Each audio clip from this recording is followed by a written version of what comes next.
Hello, friends. For those of you who have dear atheist friends, this might come as a kind of Christmas gift. This is the story of Kieran, a University of California philosophy professor and atheist who made fun of the word spiritual and all that it implied. He's flying over India on his way home to California when a small bomb explodes in the cockpit of the Air India airline. Voice over the intercom. This is the co-pilot speaking. There's been a small explosion in the cockpit and we are experiencing technical difficulties with the wing elevators. There's muttering and a few gasps. You must stay calm, orders the voice. Keep your seat belts fastened. Obey all instructions from the assistants. We're doing everything we can to gain control. We have time. Still, you should prepare yourselves. The nose of the plane tilts downward.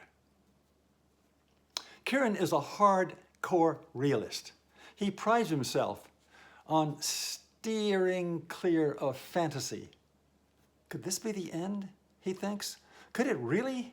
He thinks of little Sonia and wonders how she would take it when, it's too horrible a thought. She needs him. And Ravi, the thought of children, his children, being raised by Lisa alone. No, it can't happen. It mustn't. God, forgive me. Kieran hears an alien voice inside him say, left over from an older day. Quiet, you coward, another voice answers. Die by your convictions. Die as you have lived. He repeats the words, die as you have lived, again and again, like a mantra. God, forgive me, repeats the ancient alien voice inside him. For an instant, he despises himself. Then he takes the matter in hand. He exhumes the long, complicated train of thought that killed God 20 years ago in graduate school. Piece by piece, argument by argument, plank by plank, he reviews it. He sees the inescapable conclusion, therefore God does not exist, blazing like a laser beam into an endless void. He hears the voice of Lucretius. Nothing to fear. The actual moment, all there is to fear, then it's all over. Just peaceful sleep, everlasting sleep of nothingness. Nothing to fear, nothing to fear. Kieran looks around one last time. All these Hindus, Muslims, and Sikhs united in one simple thought, a stupendous superstition guaranteed to deliver them safely into the presence of their God or a better next life. He thinks of his life in California, the values and dreams of the gifted set he runs with. He wonders if he has made some terrible miscalculation. This is the pilot speaking. Kieran jumps in his seat. Prepare for a possible crash landing. Lower your head behind the seat in front of you, and God be with you.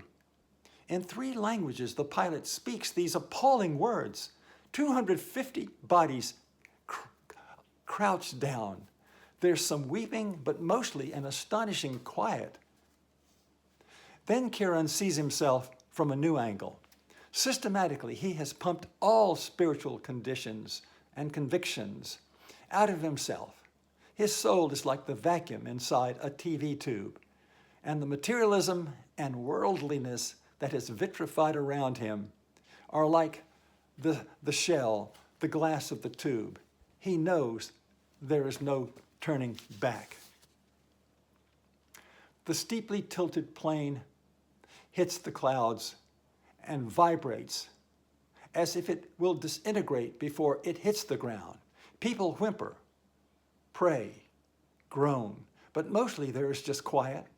Suddenly, as the plane lurches, Kieran glimpses a gray landscape out the window. He unbuckles his seatbelt, rears up, and leans over the man sitting next to him, a perverse commitment to realism, a lifelong habit, compels him to see what death looks like as it zooms toward him.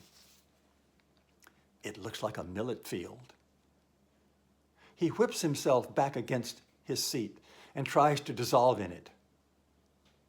He can't find the end of his seatbelt. But what does it matter? He makes his body rigid, as if bracing himself against impact, and squeezes his eyes shut. He waits for that precise moment, that millisecond between consciousness and oblivion. The words, "Oh God," rush at him, pleading and begging and screaming, but he cuts them off. In their place, he substitutes a memory of Ravi as he kicks the winning goal in the last seconds of a child's soccer game in California.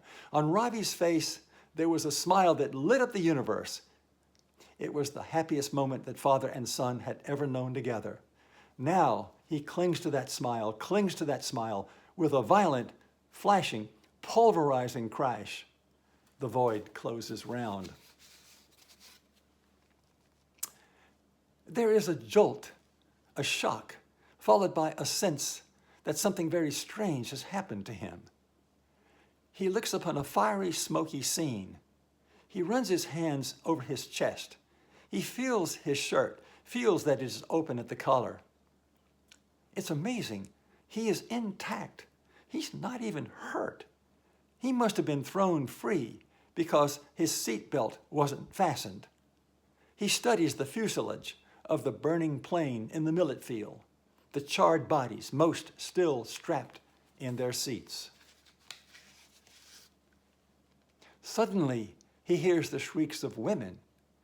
Now, rescuers are milling around, and he tries to tell them he is the only survivor, but they take no notice of him. It's as if he isn't even there. Then one of them seems to walk right through him. Even then, he doesn't understand, not at first.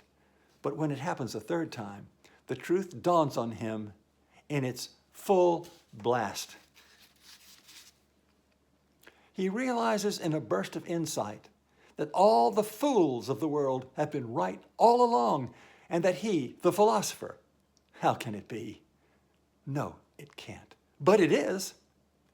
There couldn't have been any survivors, so he must be among the dead. Yet here he is. He marvels that he is still a conscious living being. He can even smell the burned bodies. With what, a nose? How absurd. Back on earth, he hadn't the slightest doubt that all that is happening to him was impossible. But here he is, surprised, humbled, and a bit frightened, but glad, after all, that he was wrong.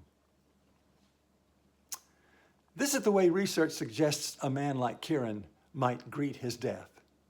The full account and what follows is described in my book, The Imprisoned Splendor. I'm Stafford Betty, the Afterlife professor. Good day.